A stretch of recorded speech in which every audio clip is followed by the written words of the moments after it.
जी हाँ, नमस्कार मित्रों। तो आज है 2 दिसंबर शुक्रवार। यूपीएससी प्रीलिम्स को अभी 177 डेज मतलब 6 महीने और उसके अंदर भी 3 दिन कम उतना ही समय बाकी है।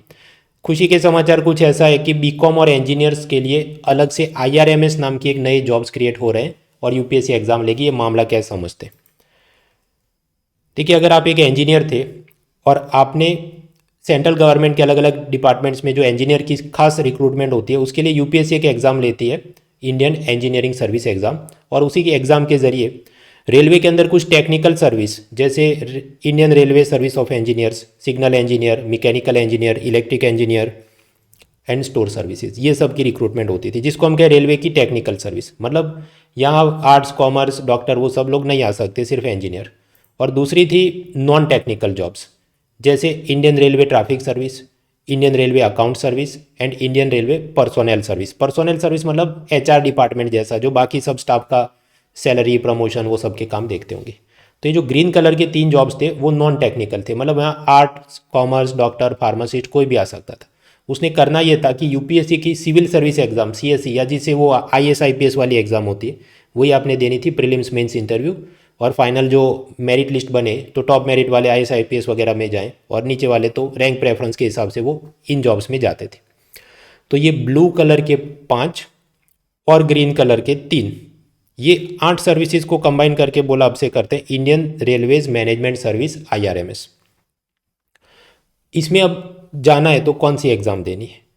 देखिए, यूपीएससी की एक तो प्रीलिम्स एग्जाम होती है जो आप आईएएस आईपीएस वाली एग्जाम कहते हैं, जिसमें पेपर 1 होता है जनरल स्टडीज़, मतलब history, geography, polity, economy, environment, current affairs, ये सब। और दूसरा पेपर होता है एप्टीट्यूड या सी सेट, जिसमें मैथ्स, रीजनिंग, कॉम्प्रिहेंशन आता है। उसमें से जो सिलेक्ट होता था उसको एक आईएएस आईपीएस वाली जो एक मेंस एग्जाम होती थी। अलग से जिनको फॉरेस्ट सर्विस में जाना हो, मतलब वो डिस्ट्रिक्ट फॉरेस्ट ऑफिसर वगैरह बनना हो, उनके लिए दूसरी मेंस एग्जाम होती थी। अब वो वाली चीज़ तो चालू ही है, उसके ऊपर लेयर ऐड हो रहा है कि सिविल सर्विस एग्जाम तो आप दो ही, प्रीलिम्स आईएएस आईपीएस वाली, और उसी में जो सिलेक्ट होगा आगे अपने फॉर्म में लिखेगा, उस हिसाब से वो आईएएस आईपीएस वाली जो मेंस एग्जाम लिख सकता है।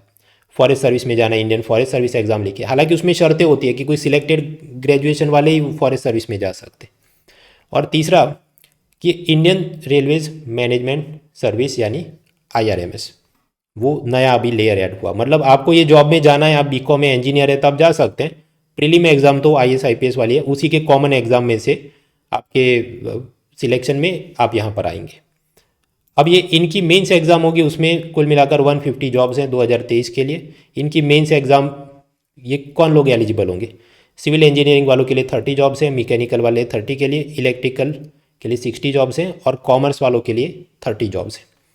तो बाकी सब चीज़ें जितना भी हो रहा है उसमें जो यूनिक चीज़ ऐसी है कि कॉमर्स वालों के लिए एक अलग से कुछ कोटा बन गया यहाँ पर। ये आईआरएमएस की मेंस एग्ज़ाम होगी, उसमें इंग्लिश का एक पेपर, रीजनल लैंग्वेज मतलब ये गुजराती, मराठी, पंजाबी, हिंदी, ये सब भाषा का एक पेपर, और ऑप्शनल सब्जेक्ट ये जो 4 हैं उसी में से आपको एक ऑप्शनल सब्जेक्ट लेना है। और उसके 2 पेपर होंगे, पेपर 1 ऑफ कॉमर्स मान लीजिए एंड पेपर 2 ऑफ कॉमर्स, या जो आपका सिविल इंजीनियर तो सिविल इंजीनियर का paper 1, paper 2, and finally there will be interview, और इंटरव्यू के आगे फिर फाइनल सिलेक्शन। अब इसके अंदर लोग आ जाएंगे, कितना कट ऑफ रहेगा ये वो, भाई वो डिपेंड करता है कि ये वैकेंसी के सामने ये सब लोगों ने कितने मार्क्स खींचे। मुझे अगर अंदाज़ा मारना हो, सिर्फ तुक्का मारना हो, तो हो सकता है जो, क्योंकि समझिए 150 जॉब में 30 कॉमर्स वालों की, अब तो वो सब लोगों के अंदर से कितने लोगों ने कितने स्कोर किए उस हिसाब से हो सकता है आगे पीछे स्कोर में भी लोग उसमें उनको मौका मिल सकता है, वगैरह वगैरह। आप कहेंगे ठीक है, अपन मैं तो ना इंजीनियर हूँ ना तो मैं बीकॉम हूँ, तो मैं क्या करूँ? तो बाकी तो आपके लिए आईएएस आईपीएस वाली एग्ज़ाम है। फिर आप सोचें नहीं मुझे कुछ और भी जॉब्स चाहिए, सरकारी है कि नहीं? हाँ है ना, सेंट्रल गवर्नमेंट में जाना है। एक तो ये आईएएस आईपीएस वाली सिविल सर्विस एग्ज़ाम बताई, रेलवे वाली बताई, फॉरेस्ट वाली बताई। फिर आपको इतनी डिफिकल्टी नहीं, थोड़ी कम डिफिकल्टी वाली एग्ज़ाम हो तो कंबाइंड ग्रेजुएट लेवल, जिसके अंदर से आप ये income tax inspector, excise inspector, ऐसा सब मिले। फिर टेक्निकल सर्विसेज में forest, engineering, statistical service, Indian economic service, railway service, ये सब को मैं टेक्निकल इसलिए लिख रहा हूँ कि कोई खास ग्रेजुएशन वाले ही इसमें अप्लाई कर सकते हैं, सब लोग इसमें अप्लाई नहीं कर सकते। आपकी मिलिट्री में जाने की इच्छा हो, यूनिफॉर्म वाली सर्विसेज चाहिए, तो सीडीएस, जिससे आर्मी नेवी एयरफोर्स के आप ऑफिसर बन सकते हैं। आपको बीएसएफ, सीआरपीएफ वगैरह में ऑफिसर बनना है तो सीएपीएफ की एग्ज़ाम होती है। कोस्ट गार्ड में ऑफिसर बनने की अलग एग्ज़ाम होती है। CAPF मतलब ये BSF CRPF वगैरह में सब इंस्पेक्टर बनने के लिए SSC की अलग एग्ज़ाम होती है। फिर असिस्टेंट सेंट्रल इंटेलिजेंस ऑफिसर, तो उसके लिए IB की अलग एग्ज़ाम होती है। फिर बैंकिंग फाइनेंस में जाना है तो मतलब बैंक के अंदर क्लर्क बनना है, ऑफिसर बनना है, तो IBPS एग्ज़ाम, RRB के एग्ज़ाम, SBI का अलग, रिजर्व बैंक का, नाबार्ड, SIDBI, SEBI, NIACL और दूसरी इंश्योरेंस कंपनियों का अलग से एग्ज़ाम होते रहता है।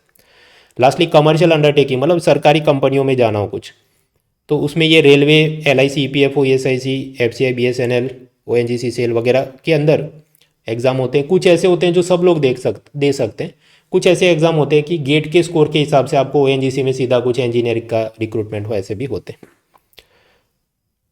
अब इसमें आपको ध्यान ये रखना है कि जैसे RBI वगैरह की एग्ज़ाम होगी तो उसमें कुछ बार ऐसा कर देते हैं कि for example minimum 50 to 60% require, या आप कैट का आपकी ये एक इच्छा हो कि चलिए RBI में जाना हो तो उसके भी कुछ होते हैं नियम कि कॉलेज में जो भी मिनिमम 50-60% रिक्वायर्ड।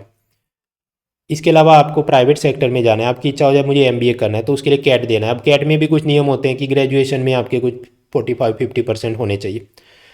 फिर जेड, GMAT, ये सब से जो इंडिया में रहना हो, फॉरेन में जाना हो, कुछ HR के कॉलेज में एडमिशन लेने हो, पोस्ट ग्रेजुएशन एंट्रेंस के लिए गेट की एग्ज़ाम कुछ होती है। आपकी इच्छा हो मुझे कॉलेज का प्रोफेसर बनना है, रिसर्च करना है, ऐसा कुछ, तो उसके लिए UGC नेट की अलग अलग एग्ज़ाम्स होती हैं।